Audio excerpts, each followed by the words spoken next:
Hey guys, welcome back to another video.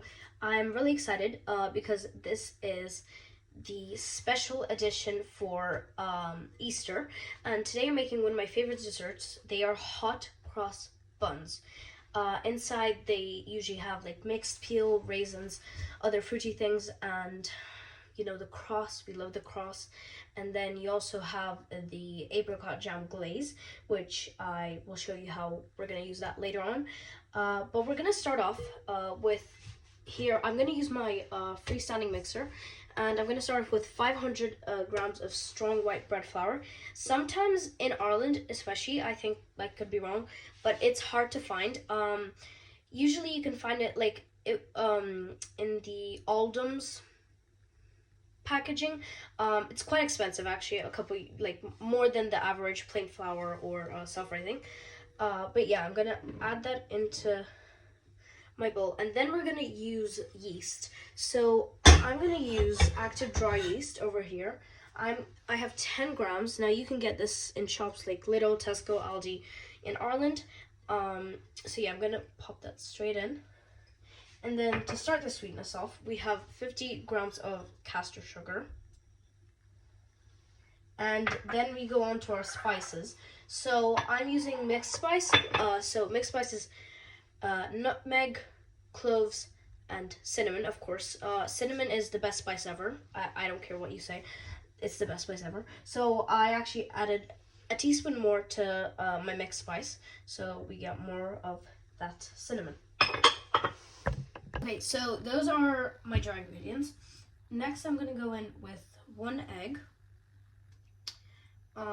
and then 50 grams of soft unsalted butter. Also, all the ingredients to this recipe will be in the description box down below. So you'll find the ingredients there. And then we have 350 milliliters of room temperature water. So, not cold, not boiling hot. So I'm going to add that in, and then make sure your butter is quite soft, like it's been out on the countertop for a couple hours, just because you want the butter to mix in with the rest of the ingredients really well. So now I'm going to put this on my stand mixer. I have the dough hook attachment, and I'm going to put it on a medium speed for a couple of minutes. Okay, so at this point your mixture should have come together. You're looking like this, something like this. And now you're ready to turn the speed up to quite a high speed, actually. So what this is gonna do, it's gonna knead the dough for you for 10 to 15 minutes. But make sure every now and then you turn the mixer off and let the gluten relax for like 30 or so seconds, and then continue on mixing it. So I'm gonna set up my mixer to the speed of 5, probably in between 4 and 6 anyway. So there we go. And that's gonna go for a total of 15 minutes. Okay, so you're gonna continue doing this high-speed mixing, stopping, high-speed mixing, stopping for 15 minutes. Basically until the dough stops sticking to the sides of the bowl and is, in the center of the bowl, kind of in one big piece, just keeps on spinning around. That's when it's ready. So we're gonna keep on kneading this. Okay, so that's done after 15 minutes. We're done now. So now we're gonna talk a bit about fruit. So here you really have options. I'm gonna be using a total of about 300 grams for my fruit. I'm doing raisins. Now you could soak these. I don't, because I just don't like soaked raisins. But I'm gonna pop these in, along with something I really recommend to use is mixed peel. Even if you don't like it, it's fine. But just in terms of deliciousness of these buns, I really recommend using mixed peel. It just has this sort of really fruity sort of flavor and really nice texture. So, and it adds up to the raisins in there too. So now we're gonna mix that together. And it's gonna be a bit hard for the mixer since the dough is quite elasticy actually, so it's gonna be a bit hard to distribute all of this evenly, but we'll try this the best we can. So onto our next stage, we're gonna be proving this dough. So we're gonna be doing this in a warm spot, which I'll talk about in a sec, but you wanna make sure that you have a pretty big bowl. This is, for me, this is big, because this dough, as you can see, there's there's a lot of it in there. So basically, while you're proving the dough, it's gonna double in size, it's gonna rise, so you want to have a bowl that's ready for expansion of the dough. So I'm actually gonna go around the sides of the bowl with a paper towel. I'm using vegetable oil. You can also use sunflower oil. I'm just dipping my paper towel into the oil and then scrubbing it all around.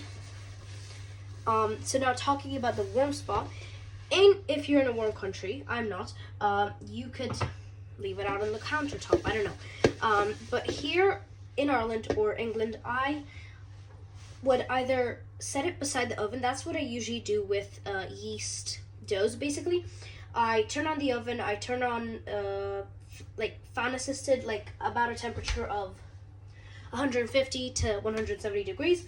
I open the oven door and I turn down the temperature. I place the dough on a stool beside the oven and just leave it there to prove. So we're gonna do this for about an hour.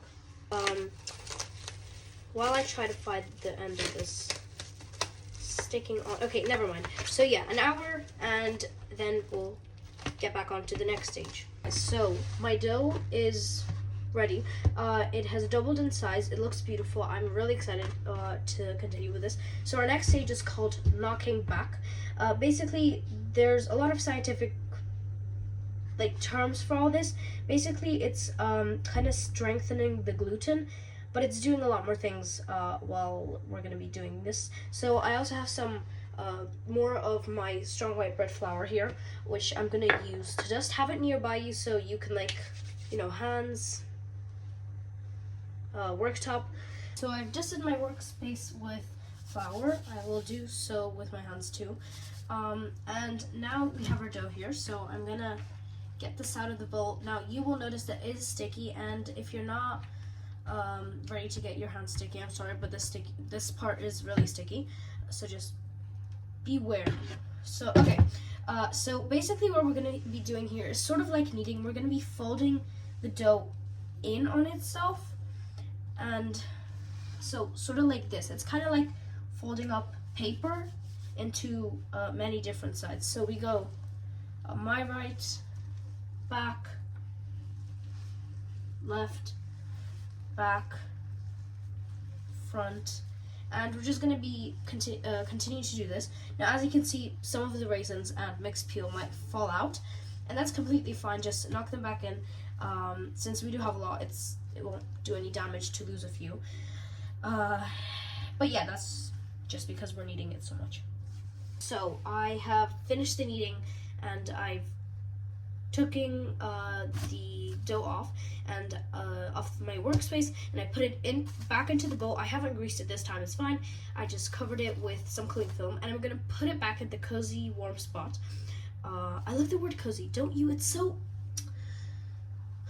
cozy. I just sometimes like to sit down with a hot cross bun, some hot chocolate, it's great.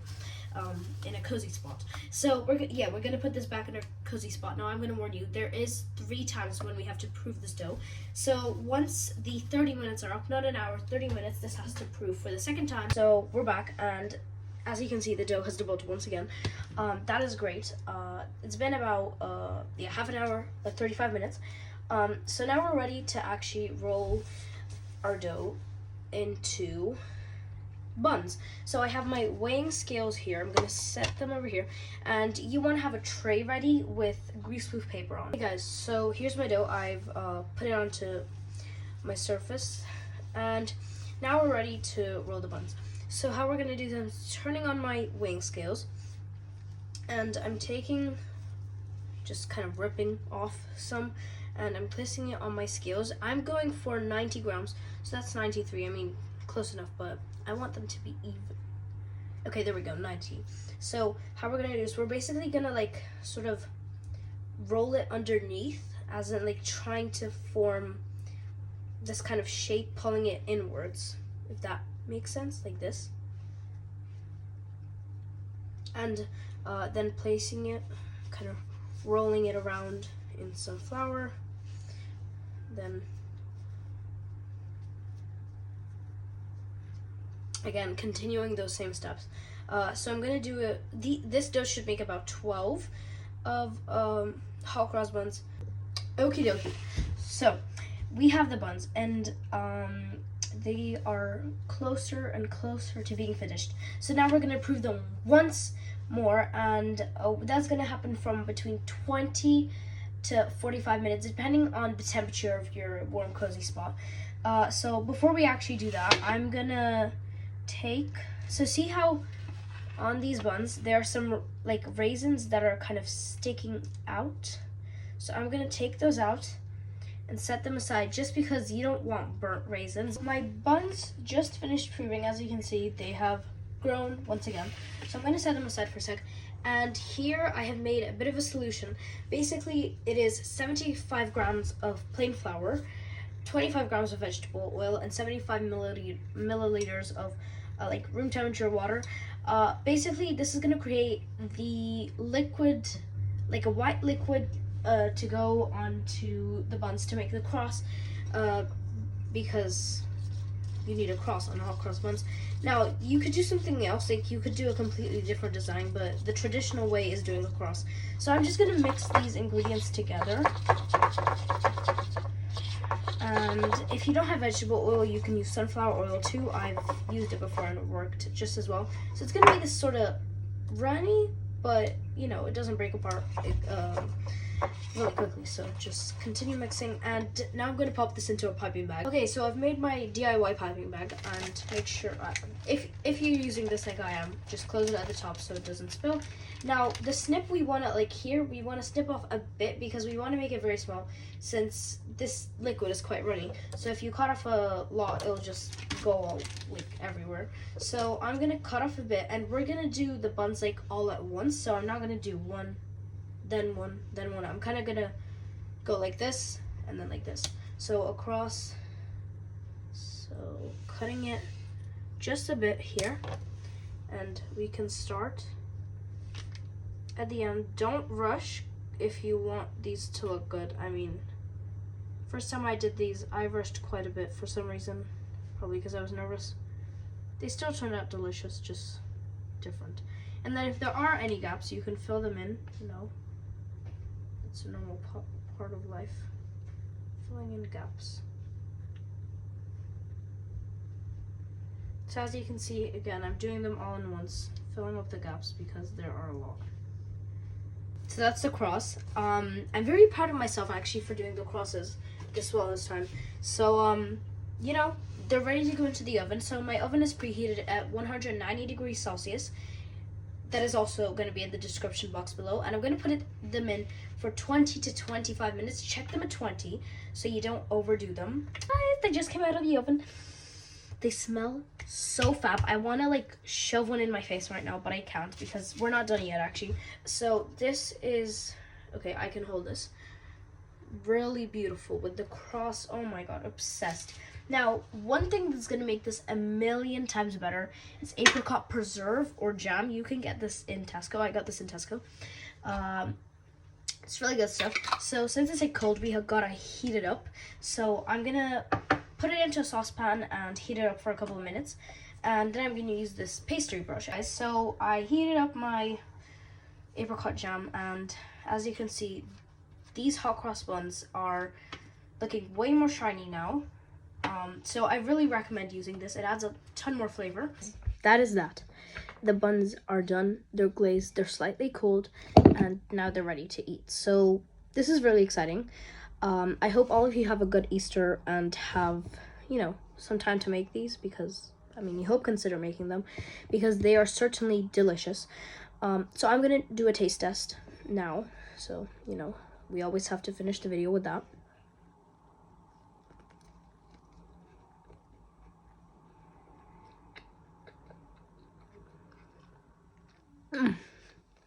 perfect every time. I mean, look at that. Soft, squishy.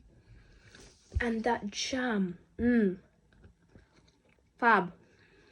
And I feel the mixed peel. Nice little crunch. The raisins, literally one of the best desserts ever. You can, debate with me on that. But yeah, I really recommend you make these. Great little treat. Thank you guys so much for watching. I hope you have a good time making these and eating them, because eating is the most important part of this all, and having fun. So yeah, I hope you have a great Easter, celebrating with family and friends. If not, still give these a shot, okay? Please, they're delicious. So yeah, if you like this video, please consider subscribing, and I will see you all in the next 2 weeks with a new recipe video, so keep an eye on this channel. Thanks. See you later.